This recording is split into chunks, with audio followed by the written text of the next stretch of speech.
Hello everyone. In this video we will see some question and answers of AWS Certified Solution Architect exam. We will see the answers with explanation. Alright, so let's start. So the question 1. A company needs guaranteed Amazon EC2 capacity in 3 specific availability zones in a specific AWS region for an upcoming event that will last 1 week.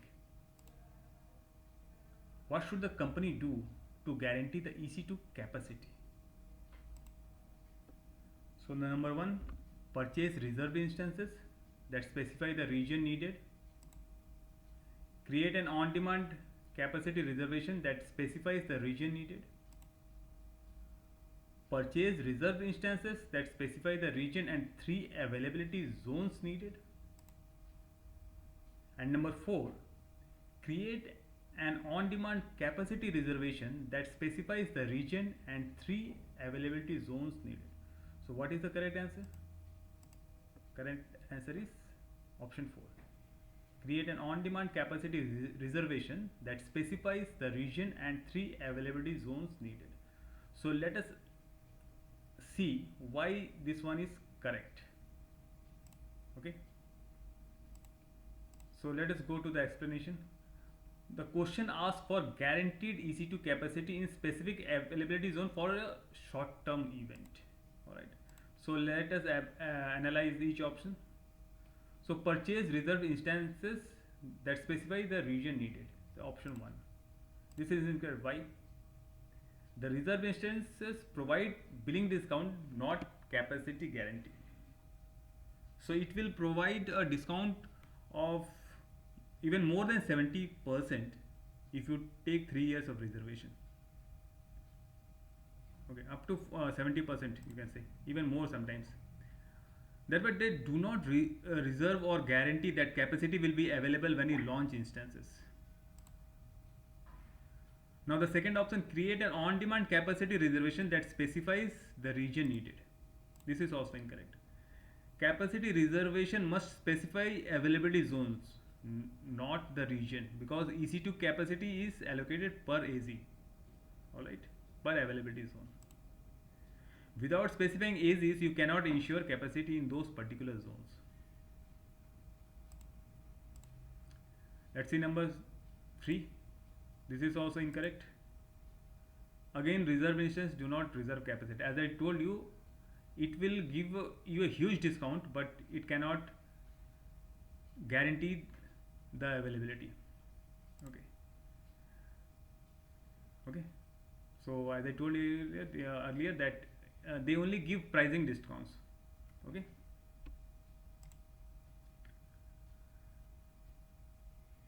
So they don't ensure the EC2 capacity, as I told you earlier. So create an on-demand capacity reservation that specifies the region and 3 availability zones needed. So this one is correct. And what is the reason? The on-demand capacity reservation allow you to reserve capacity in specific AZ within a region. They guarantee EC2 instances available whenever you need to launch instances during the reservation period. And you can also cancel it when the event is over. So therefore it is very much ideal for a short-term event if you want to make. Okay, you can go to the AWS official website and look into it. Okay. So the final answer is option 4. So as I told you, it is suitable for short-term uninterrupted workloads. Okay, that needs to be in a specified AZ. So I hope this one is clear for you. Now let us move to next question. So the question 2 says, a company has an on-premises application that generates a large amount of time-sensitive data that is backed up to Amazon S3. The application has grown and there are user complaints about internet bandwidth limitation. A solution architect needs to design a long-term solution that allows for both timely backup to Amazon S3 and with minimal impact on internet connectivity for internal users. So which solution meets this requirement? So let us see the requirement. So you as a solution architect, which path will you choose? So whether you will go for to establish a AWS VPN, or establish a new AWS direct connection, or you order AWS Snowball device, or you submit a support ticket through AWS Management Console. So let's see which is the correct answer and analyze one by one all the options one by one. From there we will get the correct one. All right. So what does the question say? You have on-premises app, generates large amount of time-sensitive data. You need to back up to Amazon S3. Problem is internet bandwidth congestion. Okay, long-term timely backup and minimal impact on internal users. This is you want. Actually, this is your need. So establish AWS VPN connection and proxy all traffic through VPC gateway endpoint. So again, if you see, VPC runs on the the VPN runs on the internet. Okay, so it won't increase the bandwidth to reduce congestion. It just encrypts the traffic. That's it. Okay, and VPC gateway endpoints for EC2 instance within AWS, not on premises. All right.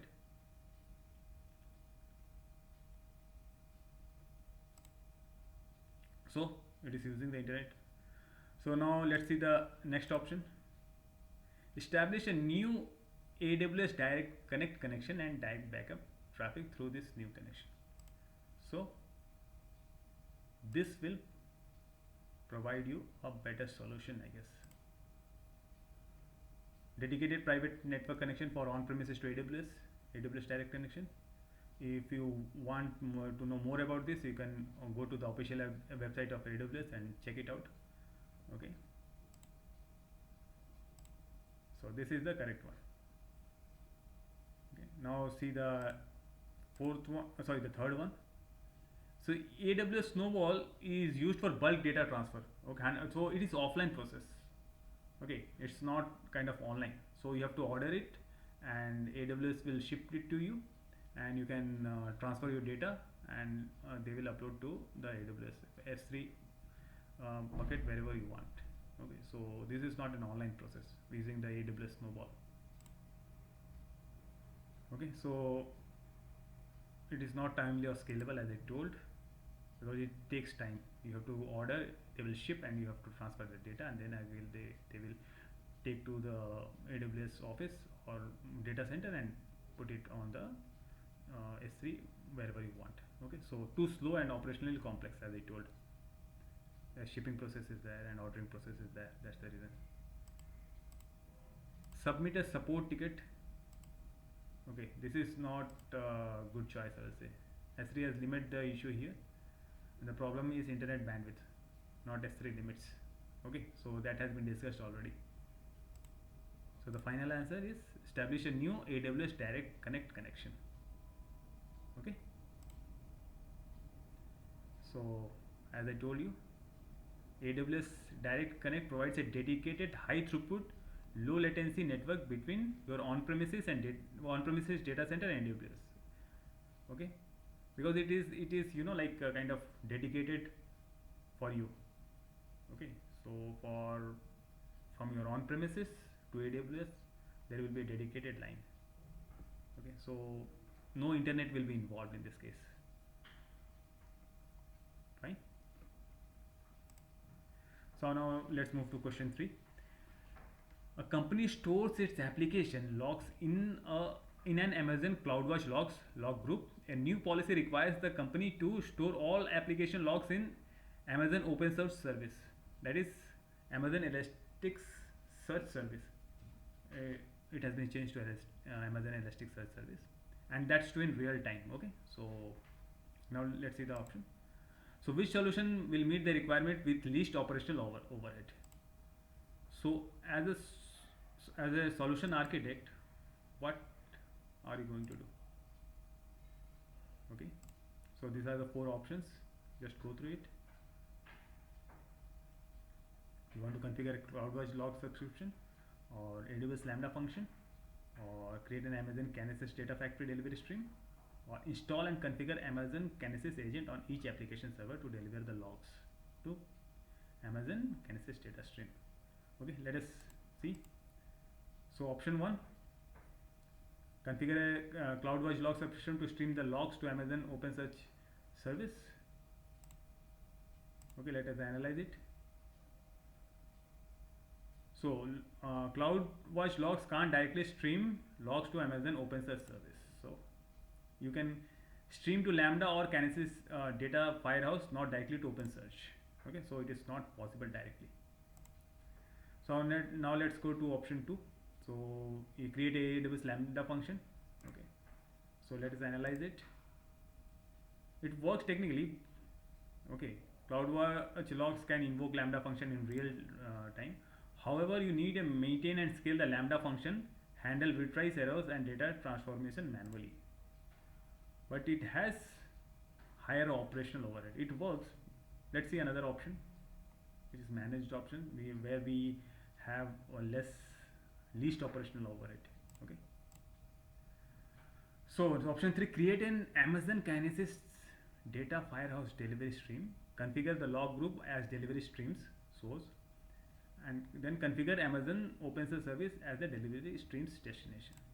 So let us analyze it. This is the direct and best solution. Why? CloudWatch logs can directly stream data to Kinesis data firehouse, which can directly deliver to OpenSearch service. And firehouse also handles buffering, retries, batching, and transformations automatically. Okay, so for streaming data, firehouse is one of the best services. Okay, so this is most operationally efficient and near real time. Okay, so you have to see where there is a less involvement of manual intervention. So AWS always wants such answer where there is a least operational overhead, very less manual intervention is there. It mostly prefer the managed services. Okay. Anyways, AWS in the second option we have this AWS Lambda function as well. However, we need some retries and all, so there is some manual work, so it was not operationally efficient. Okay. So option 3 is more efficient. So now option 4, install and configure Amazon Kinesis agent on each application server to deliver the logs to Amazon Kinesis data stream. Configure the Kinesis data stream to deliver the logs to Amazon OpenSearch service. So this is also not correct. You already have logs in CloudWatch logs, so no need to install agents or collect the logs for servers again. Okay, so this is another, you are adding unnecessary installing the agents to collect the logs. So you are adding unnecessary overhead and complexity, as I told. So it is not efficient as well. So friends, these are the 3 questions that I thought to discuss with you. So in my next video I will bring some more questions along with the explanation. I hope you like this video. Okay, so I will be very much thankful to you if you subscribe the channel. Okay, like it and share with your friends. So if you subscribe it, it will give me enthusiasm to create more videos. Okay, like it as well. So friends, we'll see in our next video with some more questions and explanation as well. Okay, thank you very much for watching. Bye bye.